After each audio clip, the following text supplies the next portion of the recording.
If this season is hard for you, you're not alone. Seeing your children in pain and hurting is the worst part of that. I don't like to cry on the internet. It's a hard tightrope to walk. He is not afraid of our questions. He's not afraid of our sorrow.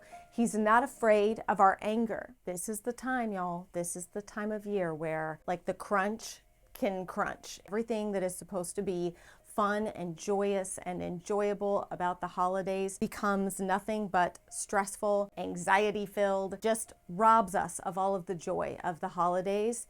I, for one, will not put up with it. I shall not. And I hope that you won't either. I've got a lot I gotta get done today. I gotta get stuff picked up from Thanksgiving. I would love to do outdoor decorations. I don't actually know that they're gonna happen this year, y'all. Okay, listen, this is the thing.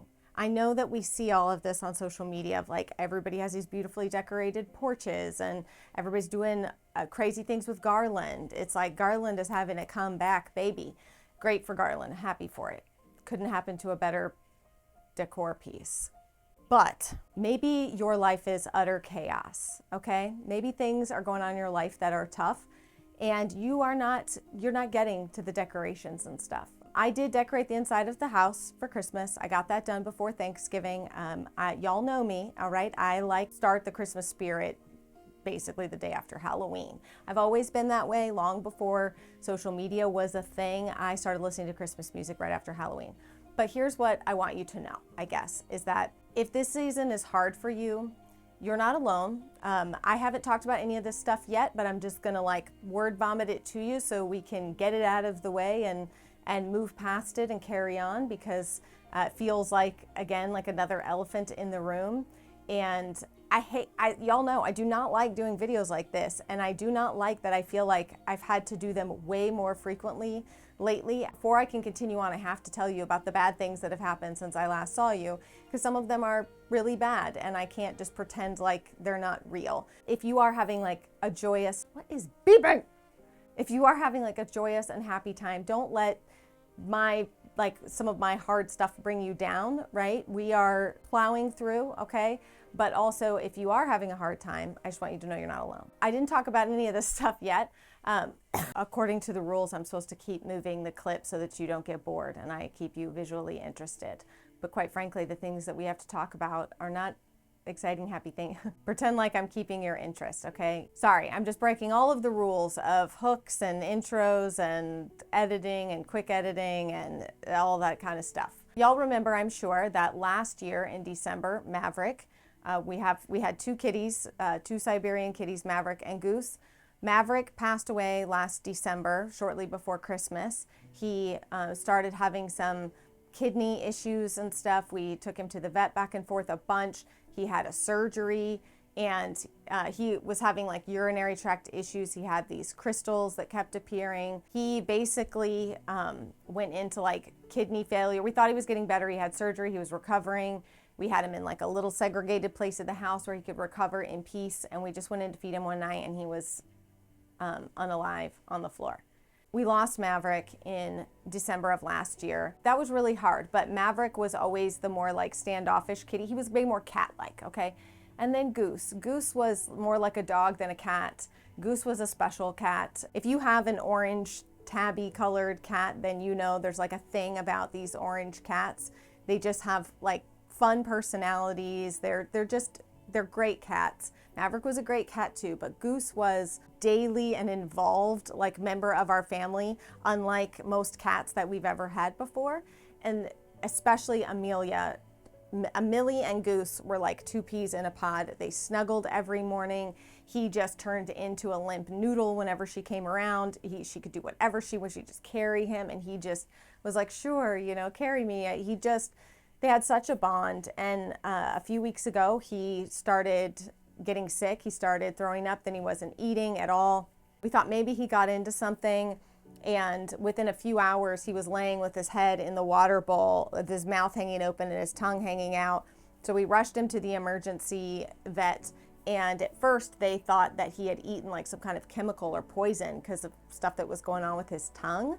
But then they ran further tests, and because even the vet was like, that's really odd. Cats are usually really smart about staying out of stuff that's bad for them like that, staying out of stuff that's like poisonous. So it's not super common, right? Dogs will eat anything, but cats are usually pretty smart about that. We were a little surprised and we couldn't figure out what it could possibly be, but then they called back and said, oh no, we ran more tests. Like, he's basically in extreme kidney failure and is about to have a heart attack. Both of the cats were under 2 years old. So we lost Goose a few weeks ago and it was devastating, devastating. I'm going to talk about this stuff with very little emotion just because it's all that I can do right now. I've shed a lot of tears about these things and so have my children, which if you are a parent, you know that that is the worst part of any of this, like loss of pets or anything, is as much as you love the pet and miss the pet, seeing your children in pain and hurting is the worst part of that. Then last week, right before Thanksgiving, Oliver, Shelby's Australian Shepherd, mini Australian Shepherd, toy, mini, whatever, her little Australian Shepherd dog, Oliver, again, wasn't really eating, very lethargic. Then he started throwing up. Then he couldn't keep anything down. He just went from like, dog doesn't feel well to extreme, like not doing well, like that.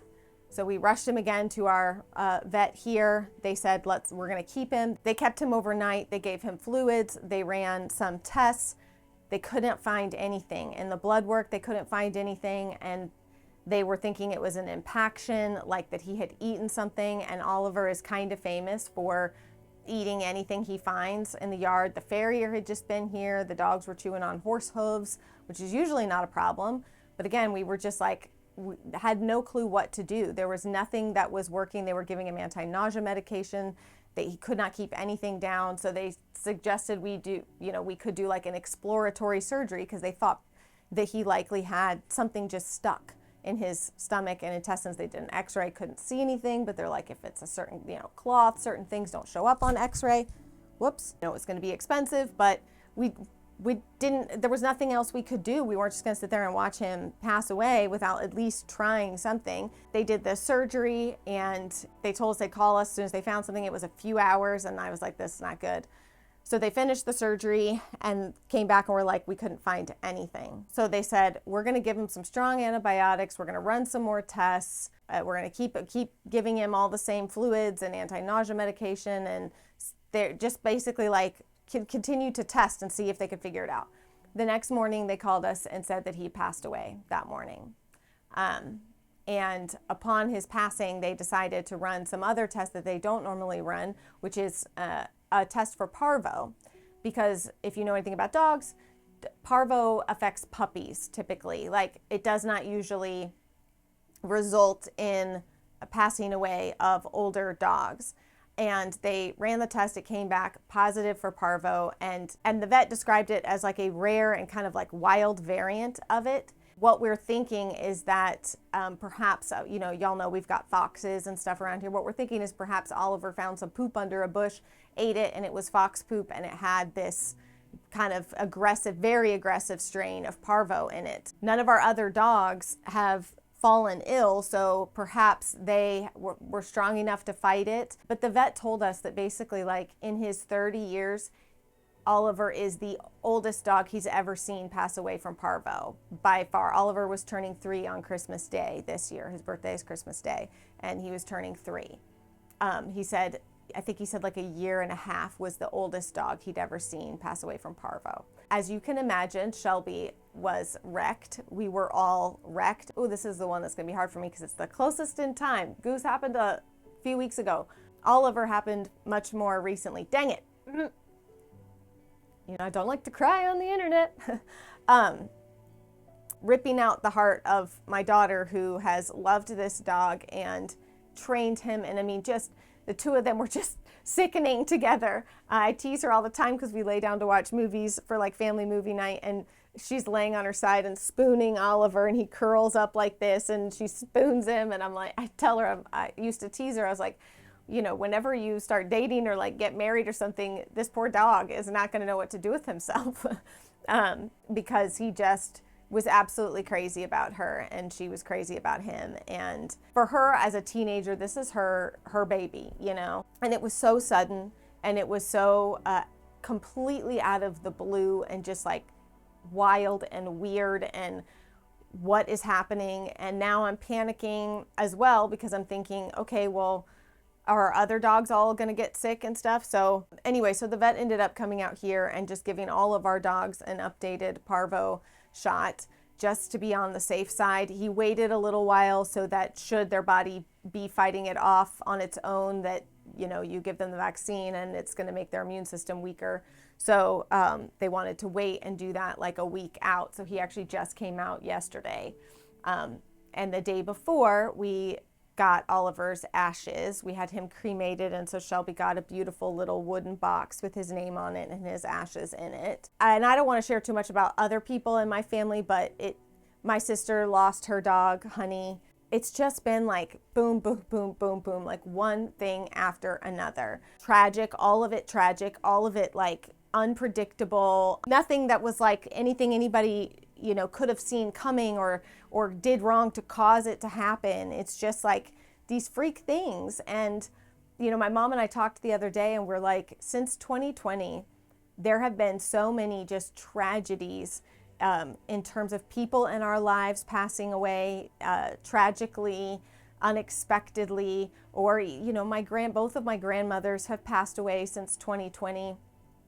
And it's just been like one thing after another. And I kind of looked at my mom and I'm like, I feel like I've done a lot of stuffing because life is so full and busy and I have to keep putting one foot in front of the other. So I feel like I do a lot of stuffing and like very Scarlett O'Hara, right? I'll think about that tomorrow, right? I'll deal with that emotionally tomorrow. So something is painful and awful and I cry about it and then I stuff it inside a box and keep going because that's what I have to do. And I feel like it's starting to catch up with me after 3 years of doing this, of stuffing the way that I have, and it's starting to catch up with me. And so I am sharing all of this probably far too personal stuff, though y'all know my rule. I will share personal, I just don't share intimate stuff. So there's a line for me. But this is all stuff that I feel like is something that maybe you're going through. Maybe you've had a lot of unexpected losses. And I am always balancing this like guilt piece of me that's like, just be grateful it's not one of your kids, right? Like that is the headspace that I tend to drag myself into whenever I feel like the losses and stuff. Like I don't like to live in the place of sadness or certainly not like self-pity. Whenever I start to feel any of those emotions, I tend to immediately turn to like, well, it could be worse. So just let that go and just move on. And that is not a healthy way to deal with these things either. Like we have to process the losses. And it's part of the reason that I don't tend to share is because not you guys, right? Like y'all are good people, but there are not nice people online. And so when you share your life online, most of the time, I don't really care, right? Most of the time it's just like, blah, blah, blah, blah, blah.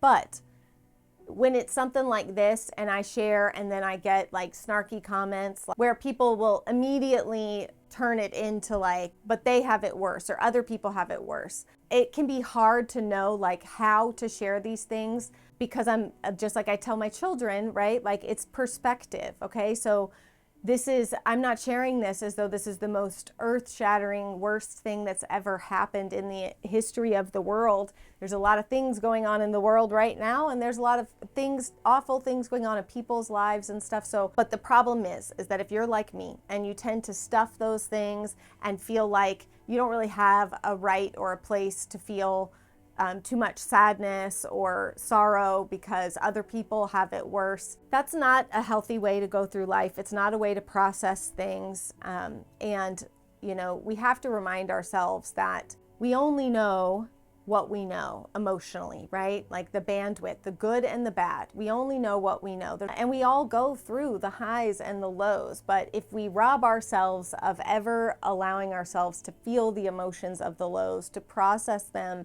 and to move through them so that we can get to the other side. I just truly believe we are putting these baby bandages on open wounds, and those bandages at some point will just give way and it's all going to come rushing out. And this is when people have like breakdowns or midlife crisis type things happen.